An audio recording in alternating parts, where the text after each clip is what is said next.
বিশ্ব ক্রিকেটে এমন খুব কম বোলারই এসেছেন যাদের হাতে বল দেখলে বিশ্বের বাঘা বাঘা ব্যাটসম্যানরাও আতঙ্কিত হয়ে পড়েন, যার কবজির মোচড়ে দিগ্ভ্রান্ত হয়েছে বিরাট কোহলি থেকে শুরু করে রোহিত শর্মার মতো কিংবদন্তিরা। বলছিলাম সাতক্ষীরার এক অজপাড়াগা থেকে উঠে আসা জাদুকর মুস্তাফিজুর রহমানের কথা, যাকে বিশ্ব চেনে দ্য ফিজ নামে, যার জন্য বাংলাদেশ বিশ্বকাপ বয়কট করতে একবারও ভাবে নাই। কিন্তু তার এই জাদুকর হয়ে ওঠার পেছনের গল্পটা কি খুব সহজ ছিল? গল্পের শুরুটা ১৯৯৫ সালের ৬ই সেপ্টেম্বর সাতক্ষীরার কালীগঞ্জ উপজেলার তেঁতুলিয়া গ্রামে আবুল কাশেম গাজীর ঘরে জন্ম নেন মুস্তাফিজ। ৪ ভাইয়ের মধ্যে তিনি সবার ছোট। ছোটবেলা থেকেই পড়াশোনার চেয়ে বেশি মন ছিল খেলাধুলায়। তবে শুরুতে ক্রিকেট নয়, তার আগ্রহ ছিল ফুটবলে। কিন্তু নিয়তি যার হাতে ক্রিকেট বল তুলে দিতে চায়, তাকে কি আর আটকে রাখা যায়? মুস্তাফিজের ক্রিকেট প্রেম শুরু হয় তার মেজো ভাই মোখলেসুর রহমানের হাত ধরে। প্রতিদিন সকালে ভাইকে প্রায় ৪০ কিলোমিটার দূরে সাতক্ষীরা সদরে অনুশীলনে নিয়ে যেতেন তিনি। রোদ, বৃষ্টি বা ঝড়, কোনো কিছুই তাদের এই রুটিন ভাঙতে পারেনি। শুরুতে তিনি ব্যাটসম্যান হতে চেয়েছিলেন, কিন্তু নেটে তার বোলিং দেখে কোচরা পরামর্শ দেন পেস বোলিংয়ে মনোযোগ দিতে।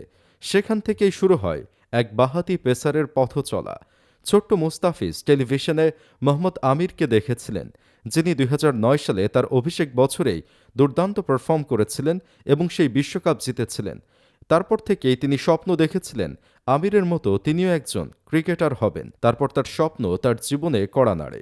২০১২ সালে শেরেবাংলা স্টেডিয়ামে পেসার হান্ট কর্মসূচিতে অংশ নিতে ঢাকায় আসেন মুস্তাফিজ। সেখান থেকে অনূর্ধ্ব-১৯ দলের সুযোগ। ২০১৪ সালের অনূর্ধ্ব-১৯ বিশ্বকাপে তার বোলিং নজর কাড়ে সবার। তবে আসল টার্নিং পয়েন্ট আসে যখন জাতীয় দলের নেটে বল করতে গিয়ে মাশরাফি বিন মুর্তজার নজরে পড়েন তিনি। মাশরাফি তখনই নির্বাচকদের বলেছিলেন, এই ছেলেটাকে দেখে রেখো, ও স্পেশাল কিছু করবে। ২০১৫ সাল মিরপুরে ভারতের বিপক্ষে ওয়ানডে অভিষেক। সেদিনই বিশ্ব দেখল এক নতুন রহস্য। তার স্লোয়ার আর কাটারের ভেলকিতে ধসে পড়ল ভারতের শক্তিশালী ব্যাটিং লাইন আপ। প্রথম ম্যাচেই ৫ উইকেট, শুধু তাই নয়, দ্বিতীয় ম্যাচে নিলেন ৬ উইকেট। প্রথম ২ ওয়ানডেতে ১১ উইকেট নিয়ে গড়লেন বিশ্ব রেকর্ড।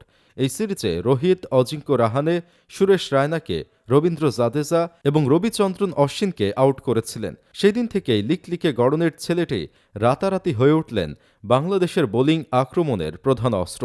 ২০১৬ সালের শুরুতে এশিয়া কাপ অনুষ্ঠিত হয়েছিল এবং মুস্তাফিজুর প্রথমবারের মতো কোনো টুর্নামেন্টে খেলেছিলেন। তার অতি মানবীয় পারফরম্যান্সে বাংলাদেশ ফাইনালে উঠে যায়, কিন্তু ইনজুরির কারণে তিনি ফাইনাল খেলতে পারেননি, আর বাংলাদেশ সেই ফাইনাল হেরে গেছিল। তবে ক্রিকেট বিশ্লেষকরা মনে করেন তিনি ফাইনাল খেলতে পারলে বাংলাদেশ এশিয়া কাপ জিতত। দেশের গণ্ডি পেরিয়ে মুস্তাফিজের জাদুকরি কাটার পৌঁছে গেল আইপিএলে। ২০১৬ সালে সানরাইজার্স হায়দ্রাবাদকে চ্যাম্পিয়ন করতে রাখলেন অসামান্য ভূমিকা, জিতলেন ইমার্জিং প্লেয়ারের পুরস্কার। এরপর ইংল্যান্ডের সাসেক্স হোক কিংবা বিশ্বকাপ মঞ্চ, মুস্তাফিজ প্রমাণ করেছেন তিনি কেন আলাদা। তারপর থেকে তিনি নিয়মিত আইপিএলে খেলে গেছেন এবং হয়েছেন বাংলাদেশের ইতিহাসে আইপিএলে বেশি দামে বিক্রি হওয়া প্লেয়ার। ইনজুরি তাকে বারবার থামানোর চেষ্টা করেছে, অস্ত্র পাচারের টেবিলে যেতে হয়েছে, কিন্তু মুস্তাফিজ ফিরে এসেছেন বারবার। সাতক্ষীরার সেই ৪০ কিলোমিটার পথ পাড়ি দেওয়া ছেলেটি আজ হাজার মাইল দূরে থেকেও বাংলাদেশের নাম উজ্জ্বল করে চলেছেন। মুস্তাফিজুর রহমান, যিনি কেবল একজন বোলার নন, বরং বাংলাদেশ ক্রিকেটের এক অবিচ্ছেদ্য আবেগ, যার অপমানে এখন বাংলাদেশই পুরো বিশ্বকাপকেই বয়কট করে দিয়েছে, যা এর আগে কোনো দিন কোনো দেশ করেনি। তা আপনার কাছে মুস্তাফিজের এই জার্নি কেমন লাগলো? আর ২০১৬ সালের এশিয়া কাপের ফাইনালে যদি মুস্তাফিজ ইনজুরিতে না পড়তো, তাহলে কি বাংলাদেশ এশিয়া কাপ হাতেই দেশে ফিরতে পারত?